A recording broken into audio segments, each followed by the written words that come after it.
करेला की सब्जी। তো চলো উচ্ছে বা করলা যাই বলো তার তরকারি বানানো যায়। ইউএসএতে উচ্ছে আরও বেশি তিতো হয়, তো এই তিতো ভাব মেটানোর জন্য আমি উচ্ছের যে উপরের পার্ট থাকে ওটাকে মানে সরিয়ে দিয়েছি, দেন ওটাকে ভালো করে ধুয়েছি, দেন ওর মধ্যে লবণ মাখিয়ে রেখে দিয়েছিলাম, তারপর 10 মিনিট পর ধুয়ে দিয়েছি। তুমি দেখেই নিয়েছো তোমরা কি আমি কত কিছু কেটে রেখেছি। তো সব থেকে প্রথমে কড়াইতে বা কুকারে তেল দিয়ে পেঁয়াজটা একটু ভেজে নেবে হালকা হালকা। আলুটা আমি আগেই ভেজে রেখে নিয়েছি, কেন কি আলু আরও শক্ত হয়।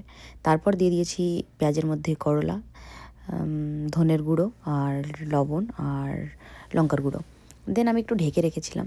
এটা কড়াইতে করলে আরও ভালো হয়, বাট আমার কাছে এখন কড়াই ছিল না, তাই জন্য আমি কুকারে করলাম। তারপর দিয়ে দেবো ক্যাপসিকাম, টমাটার, একটু মিক্স করব, দেন দিয়ে দেবো ভাজা আলু। আমার কাছে এখন সব রকমের মশলা নেই, তাই জন্য যেই রকম মশলা আছে সেগুলো ইউজ করছি। একটু চিনি, একটু গরম মশলা, এগুলো দিলে আরও ভালো লাগবে, কেন কি তিতা হয়। আর এই দইটা ছিল আমার কাছে, তোমাদের কাছে যদি টক দই থাকে তাহলে আরও বেস্ট হবে খাবার। দেন দিয়ে দেবো লেবু। একটা টিপস আমি দিয়ে দিচ্ছি, কি কখনও হাই ফ্লেমে দইটা দেবে না, নাহলে ফেটে যাবে। আমি গ্যাসটা অফ করে বা একদম ডিম করেই তখনই দই দিই। সব কিছু দিয়ে দিয়েছি, দেওয়ার পর আবার একটু গ্যাসটা অন করেছি আর 2 মিনিট জ্বালাবো, ব্যাস তৈরি হয়ে গেছে করেলা কি সবজি। আর কেমন হয়েছে, এটা ফার্স্ট টাইম ট্রাই করেছি আমি। সত্যি ভালো হয়েছে। হ্যাঁ।